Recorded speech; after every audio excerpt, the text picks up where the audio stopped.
So when should I utilize Keto Kreme for maximal benefits? I know a lot of people utilize it in the morning with their coffee or just mixed in hot water, but you can also bake with this and utilize it in conjunction with making amazing recipes that we have to allow you to maintain that low carb lifestyle. Coffee elevates your ketone levels typically, but it does much more than make us feel perky.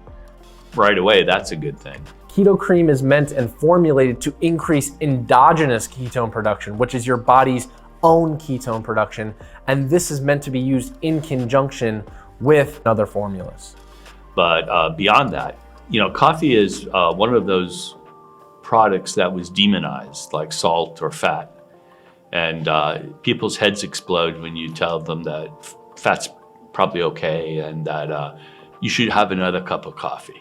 What are functional fats? Well, our Keto Kreme has a proprietary blend of functional fats. We're delivering a great fat profile. So a lot of times you'll see people only utilize MCTs and leave out the coconut, or vice versa. We include both because there's benefits to coconut shortening powder that has the lauric acid, which is antimicrobial, and we have the MCTs, which prolongs ketosis. So utilizing this in conjunction with your ketogenic lifestyle and all the other support products that we have allows you to maintain ketosis for longer. So how does Keto Kreme restore your native state? On top of the functional fat technology, we have other ingredients that support you really optimizing your human potential. And that is our 4-phase collagen peptides, which really allow us to deliver enhanced tendon repair, ligament repair, and things like that. And on top of that, we have our patented CMed 100, which we know helps with DNA repair to help bring that synergistic formula together. Coffee is ergogenic. So coffee elevates your ability to exercise effectively.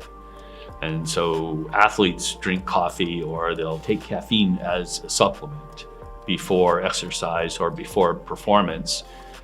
I think by far the most pleasant way to get your caffeine though is in coffee. And coffee is a complicated substance. Caffeine is only one of the aspects of coffee that elevate performance. Caffeine is just one of them, it's not the only one. Coffee is a super complicated compound and the roasting process has a lot to do with it. And the nature of the beans, if they're Arabica beans or Robusto beans. Arabica tend to be the high altitude beans and they're typically thought of as higher quality and they don't give you such a harsh sort of jagged feeling. Robusto is grown at a lower altitude and is typically a big caffeine hit and kind of rough. But a lot of people like that.